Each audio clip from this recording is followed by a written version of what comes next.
मैं रुखसार सिंह। मैं रहमतुल्लाह। आप देख रहे हैं world real reaction YouTube channel. तो मेजर साहब की वीडियो है, वीडियो बड़ी मज़ेदार है। ज़ाहिर बात इशू चल रहा है आजकल आज कनाडा और इंडिया का। तो Canada expels Indian diplomat setting off diplomat war. तो देखते हैं पहले वीडियो साहब क्या कहते हैं, फिर देते हैं इस पर एक्शन।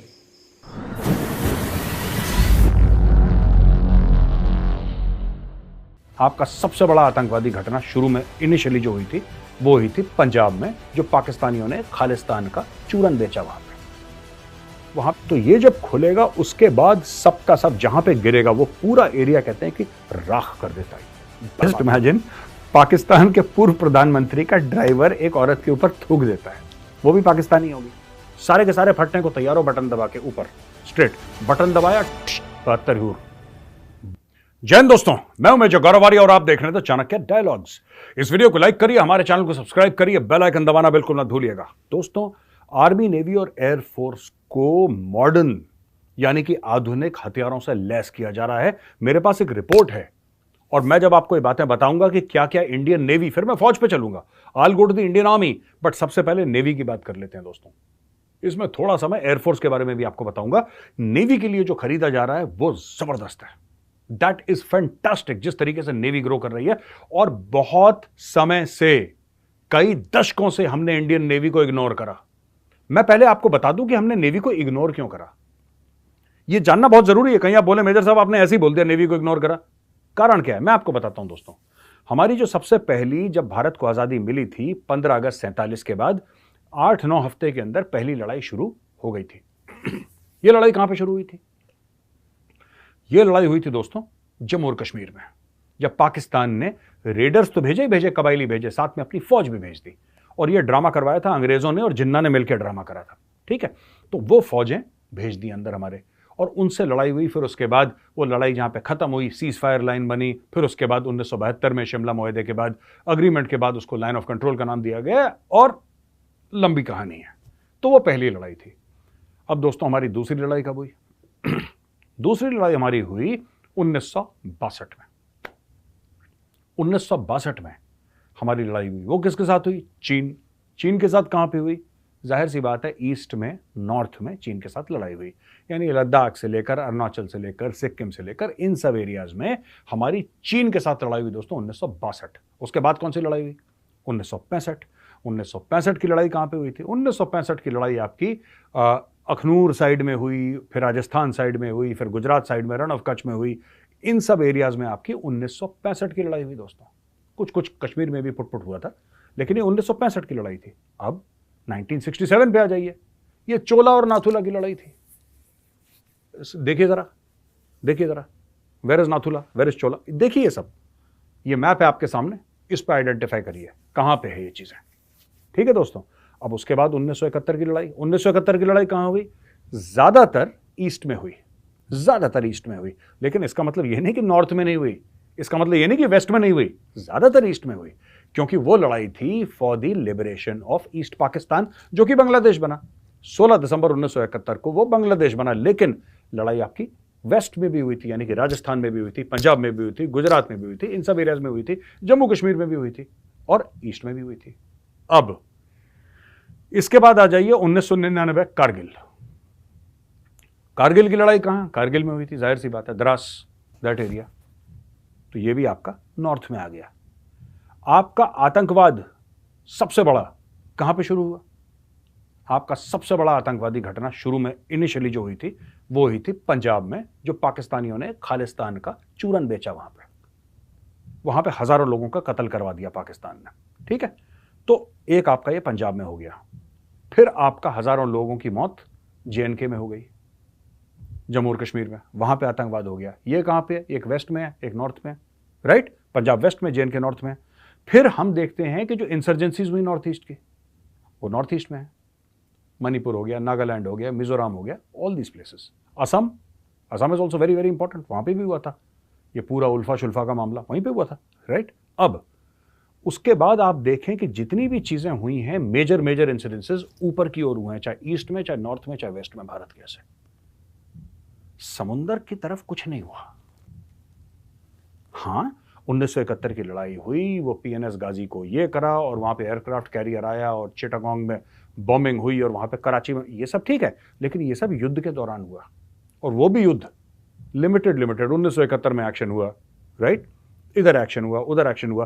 कारगिल के वक्त भी इंडियन नेवी का बहुत बड़ा एक किरदार था जिसके बारे में हम लोग इतनी बातचीत नहीं करते, विच इज वेरी सैड। हमें करनी चाहिए क्योंकि नेवी ने बहुत जबरदस्त काम करा था, लेकिन fact of the matter is हमने इंडियन नेवी को इग्नोर करा क्योंकि हमें तो लगा कि एक्शन ऊपर नहीं होता रहता है, एक्शन या तो कश्मीर में होगा या इस साइड वेस्ट में होगा, ईस्ट में होगा, नीचे थोड़ा ना कुछ होता है, जबकि गेम नीचे है, जबकि गेम जो है सी लेन्स में है, गेम साउथ चाइना सी में है, गेम मलाका स्ट्रेट में है। दोस्तों गेम वही है, फ्यूचर का गेम, और हमने इंडियन नेवी को इग्नोर करा। आज की तारीख में हम ये समझ गए हैं कि सारे के सारा गेम जो है ना अब हल्का हल्का शिफ्ट हो रहा है, the whole game is shifting and this is shifting towards the oceans. दोस्तों अब मैं आपको बताता हूं ये मैंने जो भूमिका बांधी है क्यों बांधी है, आपको समझाने के लिए कि इंडियन नेवी में क्या हथियार आ रहे हैं। तो सबसे पहले चाइना को काउंटर करने के लिए इंडियन नेवी 175 वॉरशिप की नेवी बनाना चाहता है बाय 2035, यानी कि अगले 12-13 साल में हमारी टोटल नेवी का साइज हो जाएगा 175 जहाज पानी के। इसमें 68 वॉरशिप्स आज की तारीख में बन रहे हैं। आज मैं ये रिकॉर्ड कर रहा हूं तो आज की तारीख यानी कि 18 सितंबर 2023 में करीब 68 नए पानी के जहाज बन रहे हैं, जिसमें ये करीब 2 लाख करोड़ रुपए इस पर खर्च करे जा रहे हैं। इसमें शामिल है, मैं आपको बताता हूं, अभी 132 वॉरशिप हैं, 132 से लेकर 175 हमें बनाने हैं।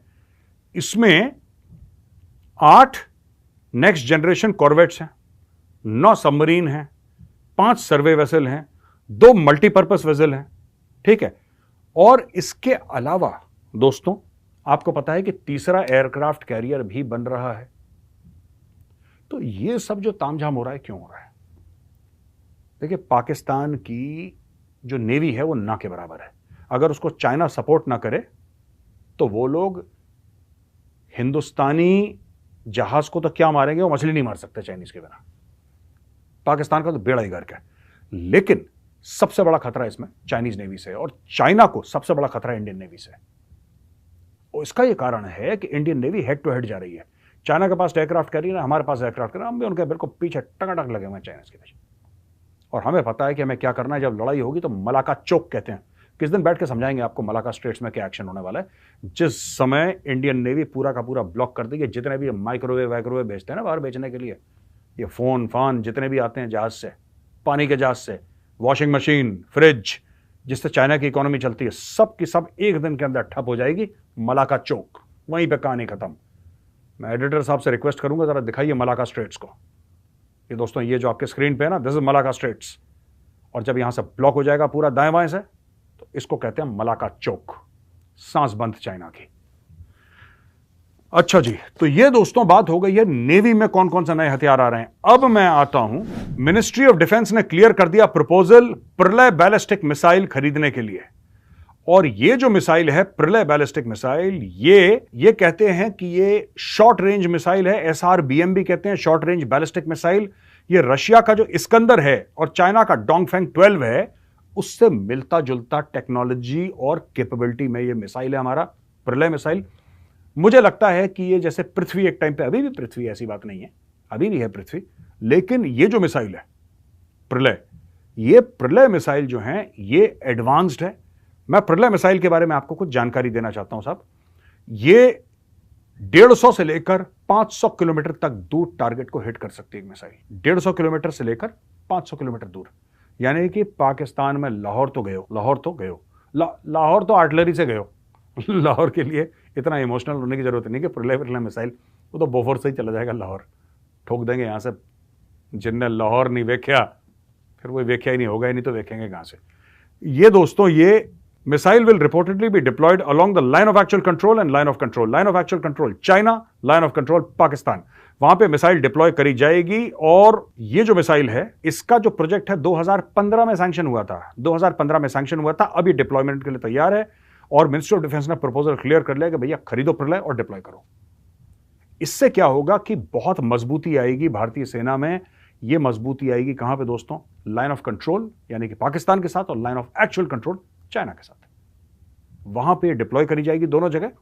और फिर देखिएगा जब ये मिसाइल वहां पे डिप्लॉय होती है, फिर हम देखेंगे जरा चाइना का कितनी चाइनीज बोलते हैं हमारे साथ। 114 धनुष गन्स 2026 तक आर्मी में डिप्लॉय हो रही हैं। ये देखिए कितना असला खरीद रहा है भारत दोस्तों, कितना जबरदस्त असला खरीद रहा है भारत। ये आप देख सकते हैं। मैं नेवी की बात करी, नेवी कितने जहाज खरीद रही है। ये देखिए इंडियन नेवी के 68 वॉरशिप्स, 68 वॉरशिप्स खरीद रही है। फिर हमने आपको बताया प्रलय के बारे में कि प्रलय मिसाइल्स काफी आ रही हैं। कितनी आ रही हैं उसका नंबर हमें नहीं पता, लेकिन काफी मिसाइल्स आ रही हैं। इसके बाद 114 धनुष गन्स है। धनुष गन्स कौन सी हैं? ये आर्टिलरी की गन्स हैं, ये तोपखाने की हैं, और ये 2026 यानी कि अगले 3 साल के अंदर 114 धनुष गन और भारतीय सेना में आ जाएंगी। धनुष गन्स का ये है मामला, मैं आपको बताता हूं। 155 mm आर्टिलरी है, एडवांस्ड है, लेटेस्ट है, it is the best in class. और इसके में जरूर देखिए बोफोर्स ना एक्सीलेंट गन, इसमें कोई शक नहीं है यार। जो हमारे पास बोफोर्स है ना, जो हमारे आरटी वाले चलाते हैं, मीडियम आरटी वाले, जबरदस्त वेपन। कारगिल में तो इसने पहाड़ के पहाड़ हिला दिए थे, पाकिस्तानी भाग गए थे। बोफोर्स देखते ही पाकिस्तानी भागते थे, कभी मौत बरसाएगी बोफोर्स। लेकिन बोफोर्स अब पुरानी हो गई है दोस्तों, in spite of the fact that it's a world beater, in spite of the fact कि एक्सीलेंट वेपन, लेकिन it's becoming old now. So we need latest guns. तो M777 आई है, अब ये धनुष है। तो धनुष गन ये आई है, धनुष को इंडक्ट करा जाएगा, 114 धनुष। इसके अलावा Pinaka multi rocket launch systems, आपने देखा होगा पिनाका को। पिनाका में मल्टी बैरल रॉकेट लॉन्चेस होते हैं, जैसे कि ऐसे आपको खांचा देखेगा, उसमें रॉकेट्स होते हैं। ये जरा फोटोग्राफ देखिए, पिनाका, हाँ दिस इज पिनाका, ये पिनाका है। तो पिनाका बड़ा खतरनाक सिस्टम है। पिनाका का मतलब आप लोगों को पता ही होगा, जिन्होंने वेद पुराण पढ़े हैं उनको पिनाका का मतलब पता होगा। ये शिवजी के धनुष का नाम था पिनाका, जो भगवान शिव के धनुष का जो नाम था वो पिनाका था, उनके नाम से ये वेपन बनाया है, मल्टी बैरल रॉकेट लॉन्चर। बड़ा ही खतरनाक, बहुत डेडली। कहते हैं जब ये फायर करता है ना, तो एक certain area by certain area, कुछ मतलब about a kilometre, slightly less than a kilometre, इसको पूरा राख कर देता है जब पिनाका के सारे ट्यूब्स खुलते हैं। और पिनाका पूरा चलता है ना, एक साथ रॉकेट एक के बाद एक के बाद एक के बाद एक, पता नहीं कितने रॉकेट है इसमें, 2-3 दर्जन होंगे, I think at least 40 rockets if I am not mistaken, could be more could be less, I am not sure, क्योंकि ये लेटेस्ट वेपन सिस्टम्स है, हमारे टाइम पे तो होते नहीं थे ये। तो ये जब खुलेगा ना पिनाका, तो ये जब खुलेगा उसके बाद सबका सब जहां पे गिरेगा वो पूरा एरिया कहते हैं कि राख कर देता है, ये बर्बाद कर देता पूरे एरिया को। तो ये पिनाकास भी आ रही हैं, धनुष भी आ रहा है, इतने पानी के जहाज आ रहे हैं। मतलब अभी मैंने एयरफोर्स का आपको नहीं बताया था कुछ समय पहले, वो 12-14 आपके कह रहे हैं कि हम सुखोई भी यहाँ पे बना रहे हैं, जो HAL वाले बेंगलोर में बनाते हैं, सुखोई भी ले रहे हैं, एक पूरा पूरा नया स्क्वाड्रन सुखोई का आ रहा है। फिर उसके बाद एयर चीफ ने अनाउंस करा, भाई एयर चीफ ने अनाउंस करा कि 100 नए तेजस एयरक्राफ्ट ले रहे हैं, 100 नए तेजस एयरक्राफ्ट। 45,000 करोड़ की हमने डील डिस्कस करी थी कल परसों, आपको याद होगा, $5.5 बिलियन की। आप सोच लीजिए किस लेवल पे यहाँ पे हथियार चेंज हो रहे हैं इंडियन आर्म्ड फोर्सेस में, लेटेस्ट वेपन सिस्टम्स आपको मिल रहे हैं। अच्छा एक दोस्तों, अब चलते हैं जरा डिप्लोमेसी की ओर, और डिप्लोमेसी में मैं आपको बता दूं, डॉक्टर जयशंकर ने एक बड़ी बात कही है। देखिए बात ये होती है डिप्लोमेसी में ना, डिप्लोमेसी वो कला है कि आप किसी को थप्पड़ भी मारे उसको पता भी ना लगे, और जब तक उसको पता लगे ना, फिर वो आपको अप्रिशिएट करने लगे कि भाई साहब बहुत अच्छा मारा था आपने, मजा आ गया। ये जो है इसको डिप्लोमेसी है। डॉक्टर जयशंकर क्या कहते हैं कि we should not look at the west as a bad guy, कि वेस्ट बुरा है। हमें ऐसा नहीं समझना चाहिए कि वेस्ट बुरा है। हर एक देश जो होता है ना दोस्तों, वो अपने फायदे की सोचता है यार, हर एक देश। भारत भी अपने फायदे की सोचता है। भारत के ऊपर कितना प्रेशर डाला लोगों ने, ये नहीं खरीदोगे, ये नहीं खरीदोगे, भारत ने फिर भी खरीदा। क्यों? लोग कहते हैं यार मोदी जी ये नहीं कर रहे। देखो सुनो, मोदी जी को यह पता है कि वो भारत के प्रधानमंत्री हैं। मोदी जी यूक्रेन या रशिया के प्रधानमंत्री नहीं है, ना मोदी जी अमेरिका के प्रेसिडेंट हैं, ना रशिया के हैं। वो इंडिया के प्राइम मिनिस्टर हैं।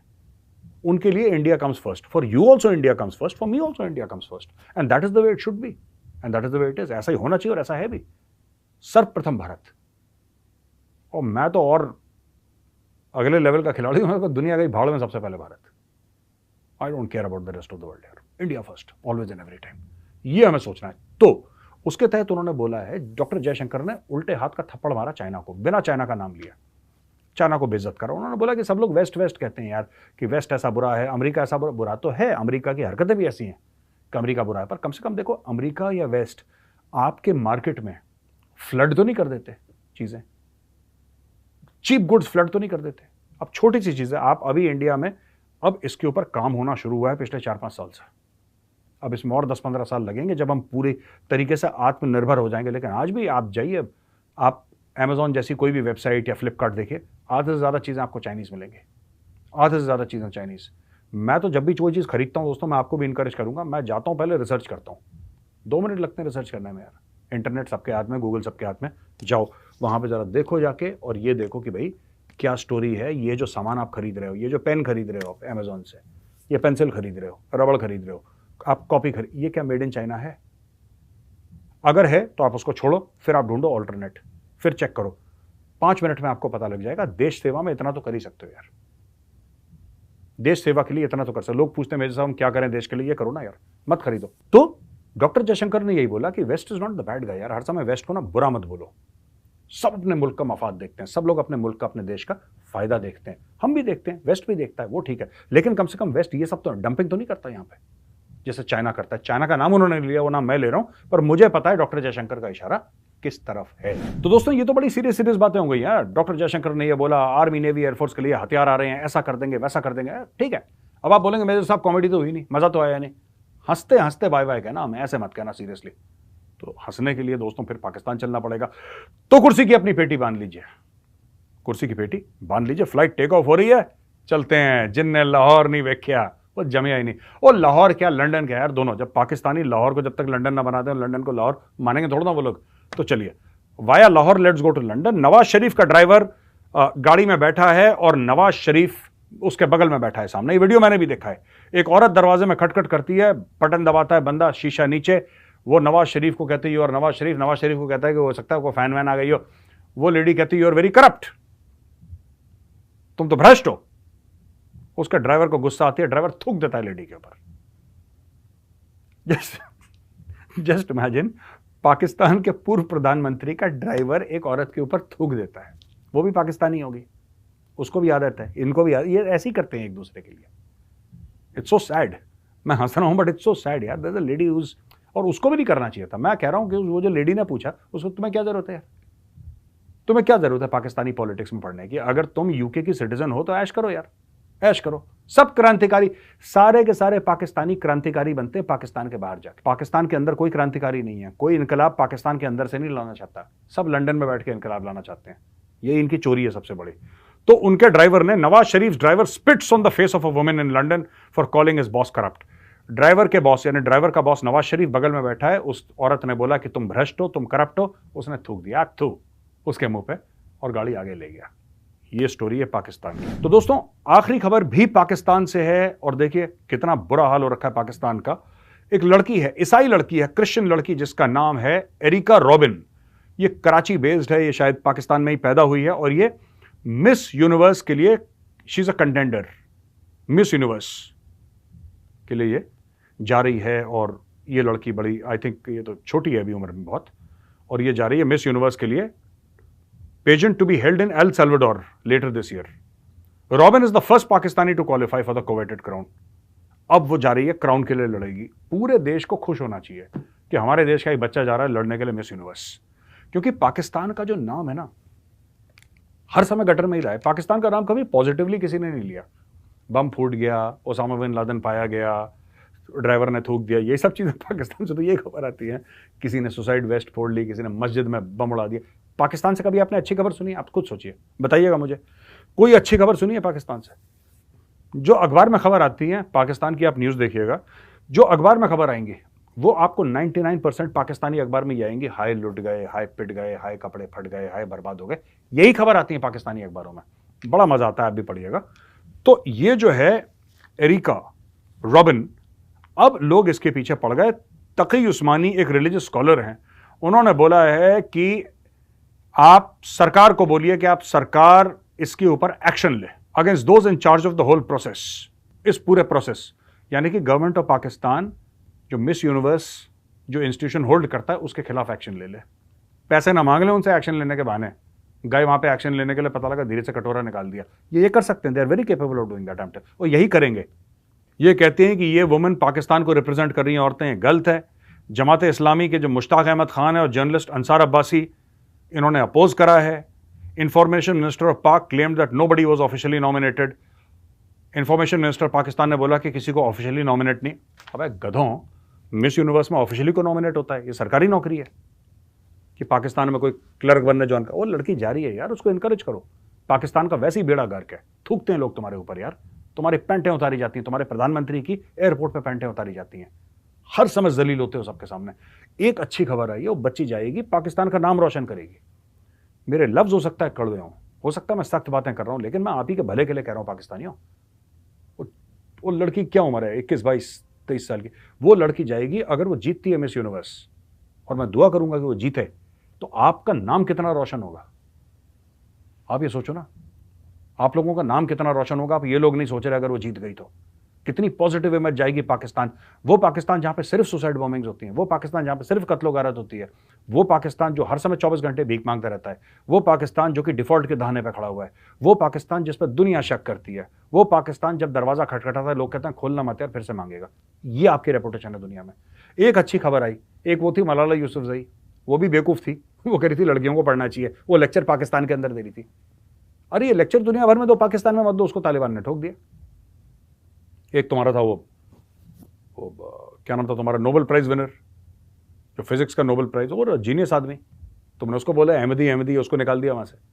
तो तुम्हारा बेड़ा ही गर्क है। You are always getting bad news because you encourage bad people. अब उसके पीछे पड़ गए, कह रहे हैं कि नहीं, जर्नलिस्ट, पढ़े लिखे लोग, प्रोफेसर्स, वो कह रहे हैं ये गलत है, ये गलत है, ये गलत है। तो दोस्तों, मैं पाकिस्तानियों को आखिरी में यही बोलना चाहता हूं कि फिर तुम लोग क्यों परेशान होते हो। अगर तहरीक तालिबान पाकिस्तान पूरे पाकिस्तान पे कब्जा करना चाहता है, तुम्हारे कॉन्स्टिट्यूशन को फाड़ के फेंकना चाहता है और वहां पे शरिया नाफिज करना चाहता है पाकिस्तान में, तो तुम्हें क्यों प्रॉब्लम होती है पाकिस्तानियों? तुम्हें तो वेलकम करना चाहिए टीटीपी को, क्योंकि तुम्हारा माइंडसेट टीटीपी वाला है। तुम्हारा चाहे डॉक्टर बन जाए, चाहे प्रोफेसर बन जाए, चाहे कुछ बन जाए, दिमाग उसका ओसामा बिन लादेन का है। तुम्हारी पूरी कौम रेडिकलाइज्ड पाकिस्तानी, सारे के सारे फटने को तैयार हो, बटन दबा के ऊपर स्ट्रेट बटन दबाया, 72 हूर, बल्ब जैसे जलता है वैसे 72 हूर ऊपर मिल गई। तुम लोग चाहते हुए करना। ओ भाई, एनकरेज दैट गर्ल, वो अच्छा काम कर रही है, वो देश का नाम रोशन होगा अगर वो जीत गई तो। एंड फॉर योर सेक तुम लोग हर जगह जलील होते हो। एक अच्छी खबर आई, तुम्हें वो भी हजम नहीं हुआ पाकिस्तानियों को। क्या करें, एक जानवर है जिसको घी हजम नहीं होता। Anyway, अच्छा दोस्तों, कुछ कमेंट्स हैं, कुछ क्वेश्चंस हैं, मैं एड्रेस करने वाला हूं। मैंने पहले भी आपको एक बार वादा करा था कि मैं क्वेश्चंस आपके टेकअप करूंगा, तो ये मैं क्वेश्चन जरूर टेकअप करूंगा। आज से मैं शुरू कर रहा हूं और हर रोज का सिलसिला है। 4 क्वेश्चंस मैं हर रोज टेकअप करूंगा, हिंदी के लिए और इंग्लिश के लिए। Let's make Chanakya dialogues more interactive. आप और हम आपस में बात भी करते हैं ना, और ना आप सोचेंगे यार ये मेजर साहब डेली हमें लेक्चर देते हैं, आधे घंटे का 20 मिनट का, हम बोर हो गए मेजर साहब से। नहीं, ऐसा मत करिए, लेट्स मेक इट इंटरैक्टिव। तो ये जो है जनाब, ये अनोनिमस फेलो इंडियन भाई, सलूट आपको। ये कहते हैं make numbered series of episodes explaining the lies of Pakistan told to Pakistan public. यानी कि आप सीरीज बनाइए, एपिसोड बनाइए, जिसमें आप बताएंगे कि पाकिस्तान ने क्या अपनी पब्लिक को झूठ बोला, और हर एक एपिसोड को आप 30 मिनट का बनाइए। Example, text books, Wars, economy, religion, independence, ancestors, weakness of Hindus. Muslim rulers had actually lost their empires and kingdoms to Hindus and Sikhs rulers much before English came to India and took over, etc. ये anonymous fellow Indian, देखिए मैं आपकी बात से बिल्कुल सहमत हूं कि पाकिस्तान को एक्सपोज करना चाहिए, लेकिन मैं आपको बताता हूं 2-3 बातें इसमें मैं अग्री करता हूं और मैं बनाऊंगा भी इसको, लेकिन अलग अलग नहीं। देखिए, पाकिस्तान को इतनी तवज्जो हमें नहीं देनी चाहिए। पाकिस्तान अगर उस झूठ से निकल गया, पाकिस्तान की तरक्की पाकिस्तानियों ने ही रोक रखी है। वो यहूदियों पर मलबा डाल देते हैं, हिंदुओं पर मलबा डाल देते हैं, खुद नालायक हैं, खुद आपस में झूठ बोलते हैं, जिसकी वजह से तरक्की रुकी है। आप क्या चाहते हैं कि पाकिस्तान एक्चुअली तरक्की करे, उनको सच समझ में आ जाए और वो तरक्की करे? नहीं, उनको पड़े रहने दो, जिस कूड़ेदान में पड़े हैं, लेट देम बी देयर। मैं तो आपको सिर्फ एक चीज बोलता हूं कि पाकिस्तान को मैं क्यों डील करता हूं रोज अपने शोज पे। It is the funniest nation on earth. Pakistan comedy provide करता है, पाकिस्तान कंटेंट। लोग कहते हैं साहब चाइना के बारे में आप नहीं बोलते, आप पाकिस्तान चाइना के बारे में, चाइना से कुछ मजेदार खबर ही नहीं आती। चाइना से बोरिंग लोग हैं वो। पाकिस्तानियों को देखो, वो प्रधानमंत्री का ड्राइवर ठोक रहा है किसी के ऊपर, ये तो खबर देते हैं ये लोग पाकिस्तानी रोज, ये इनका स्टैंडर्ड है, तो हम भी मजे लेते हैं। आप सोचिए, 25 करोड़ की कौम रोज रोज लगातार कपिल शर्मा के एपिसोड कर रही है रोज, है ना मजेदार बात। खैर देखिए, जो पाकिस्तानी झूठ ये इनके डीएनए में है। हम इंडियंस को तो बता सकते हैं लेकिन पाकिस्तानियों पे कोई फर्क नहीं पड़ेगा। मैं एक दिन एपिसोड करूंगा, एक तो करूंगा, ये मेरा आपसे वादा है। 1 episode I will do and specially for this कि पाकिस्तानियों ने झूठ क्या बोला है अपने लोगों से। I can not promise many episode but 1 good episode I will do on various Pakistani lies. दूसरा कमेंट हमारे पास आया है क्यूरियस सिनिक 4357। ये भाई कैसा नाम है आपका, curious scenic 4357। Anyway, the massive process of restoring the immense heritage and rich diversity evolved over 10,000 years is now well underway।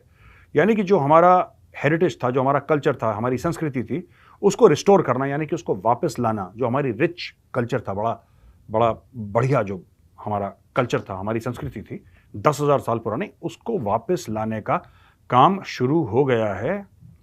और इसको काफ़ी बिगाड़ा गया, इस काफ़ी क्षति पहुंचाई गई कई सेंचुरीज से। तो Narendra Modi set this ugly process to retreat in every area, यानी कि मोदी जी ने इसको रिट्रीट करने का मजबूर कर दिया। जो ये विकृतियां आ गई थी ना बाहर की तरफ से, इनको निकाल रहे हैं। And the residue continues to well in the opposition trash. अब ये मुझे समझ में नहीं आया भाई, क्यूरियस सिनिक, बट मैं बता देता हूं कि हाँ, ये जो हमारा कल्चर है, देखिए हम ये नहीं कह रहे कि किसी और देश का कल्चर खराब है, ऐसा बिल्कुल भी नहीं है। मैं नहीं मानता। कई लोग कहते हैं कि नहीं, बाहर का हमें देखना नहीं चाहिए। क्यों नहीं देखना चाहिए यार? It's a global village in the sense that you know everybody's culture is worthy of respect यार। हर एक कंट्री का जो कल्चर है ना, उसकी हमें इज्जत करनी चाहिए। लेकिन हमें यह भी पहचान होनी चाहिए कि ये हमारा कल्चर है, भारत का कल्चर हमारा कल्चर है।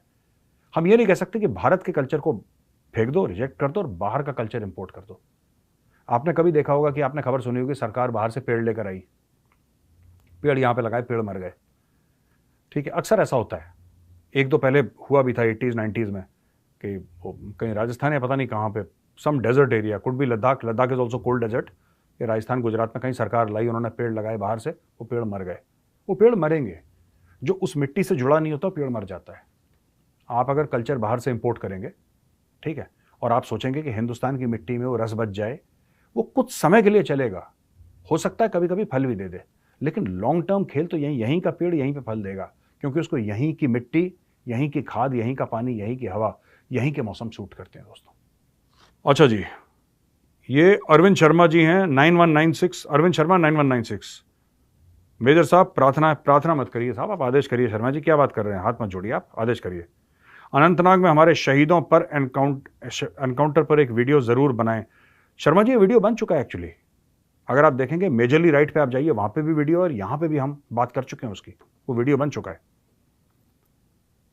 साहब। यदि 19 RR में आपके जानकार ऑफिसर हैं तो उन तक मेरी प्रार्थना पहुंचा दीजिएगा कि साहब इन आतंकवादियों को कुत्ते की मौत मारे, बहुत दर्द है मेरे शहीदों का। जय हिंद।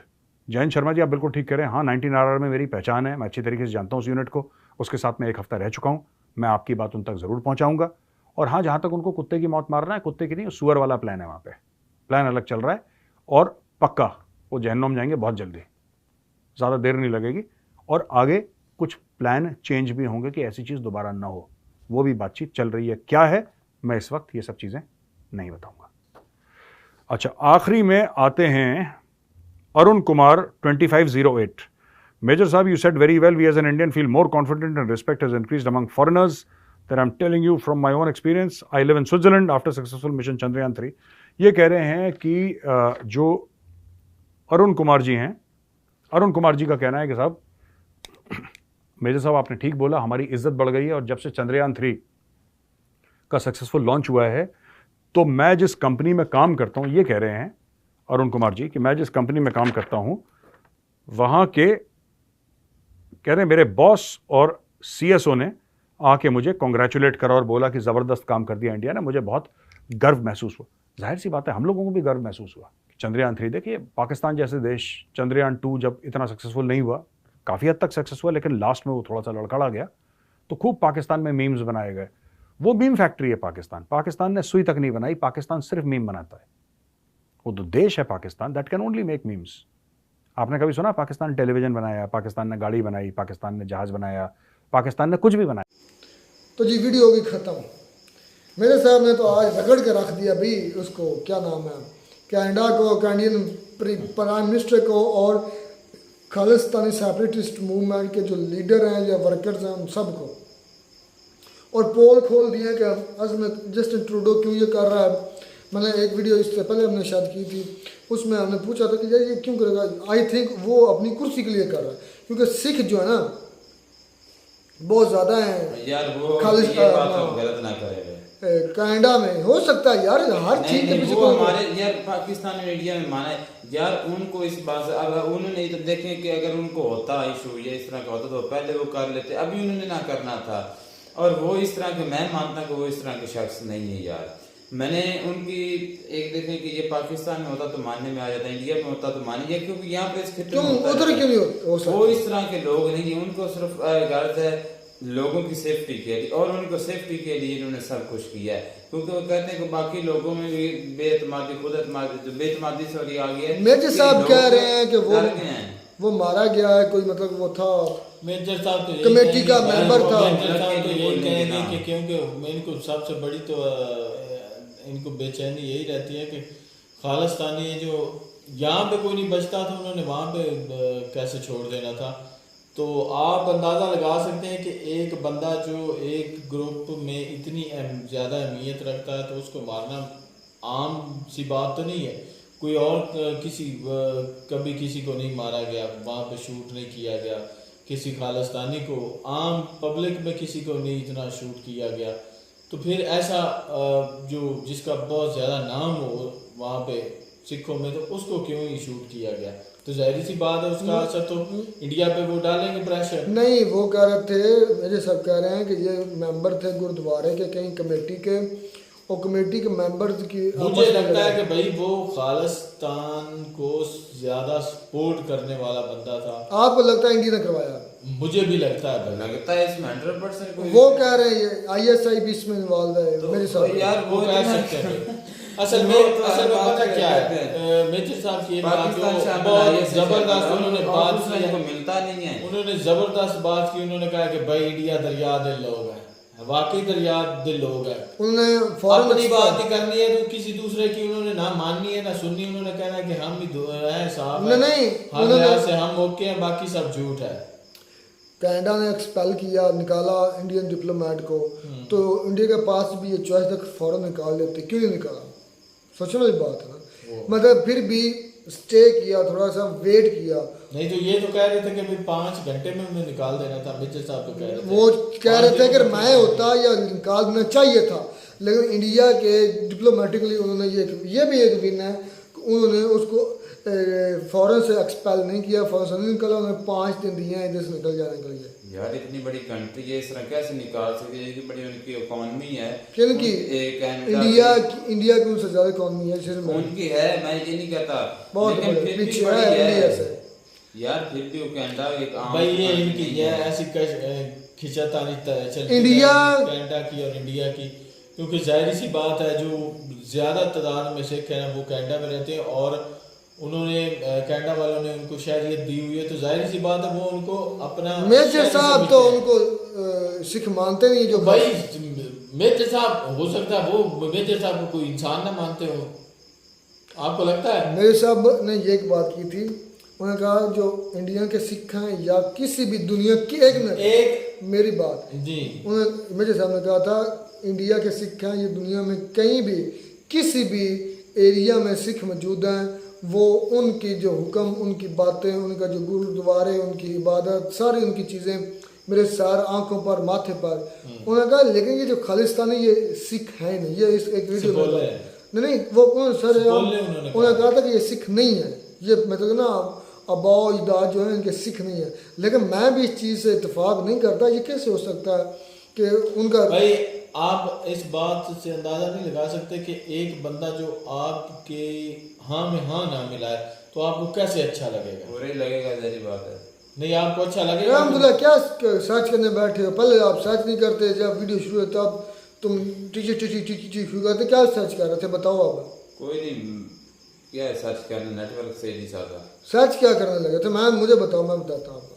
मेजर ने जिस तरह कहा है ना कि कनाडा की इकोनॉमी 2% की है, ले छोड़ दी इस तरह, मतलब वो ट्रेड भी क्या सर- है? मफहूम तो वो मैं चेक कर रहा था कि कितनी का है इंडिया की कितनी है, और इंडिया होगी ऊपर, लेकिन यार वो कनाडा को देखने की किस तरह अपने मेजर कह रहा है, इस तरह भी नहीं कहना चाहिए कि ये मेजर छोड़ भाई दिया। जिसको भी बोलता है ऐसे ही बोलता है। ये घरूर ये जरूर नहीं है, आप समझते नहीं। अकड़ में आ गया। उनके लिए एटीट्यूड है भाई। उनके लिए इंडिया वो सबसे, भाई, वो और भी। भाई सब्र कर, उनके लिए इंडिया सबसे ऊपर है।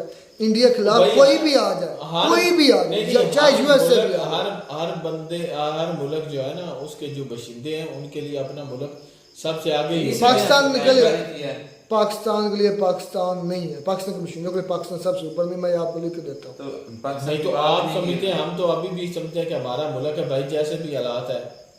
हमारा मुल्क है।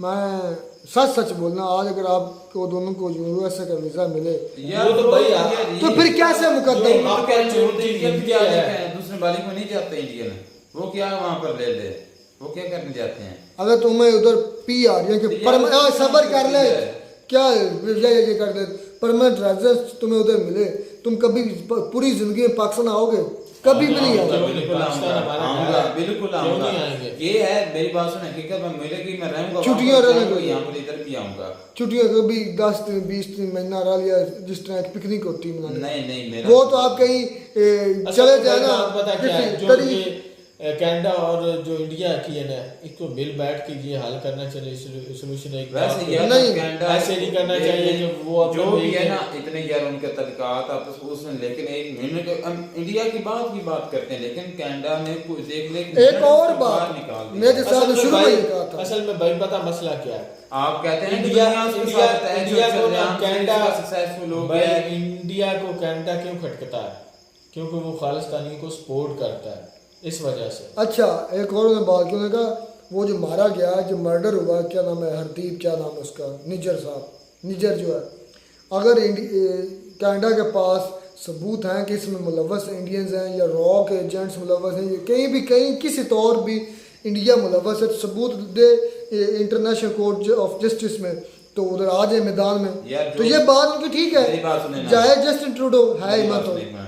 जो भाई ये हमारे जो रिएक्शन सुन रहे हैं ना, आपसे रिक्वेस्ट है कि किसी तरह से मेजर साहब का कॉन्टैक्ट नंबर प्लीज दें, मैं उसके साथ रब्ता करना चाहता क्या हूँ। नंबर? करो तो। क्या हर नंबर? मसले में आईएसआई को घुसेड़ देते हैं, हर मसले में पाकिस्तान को घुसेड़ देते हैं, ऊपर से कहते हैं पाकिस्तान के पास खाने के लिए आटा खैर नहीं है। ये इसका क्या ये नतीजा आपका आएगा, मिलते हैं फैसला नई है। वीडियो में नाटक साथ, तब तक दीजिए इजाजत, अल्लाह हाफ़िज़।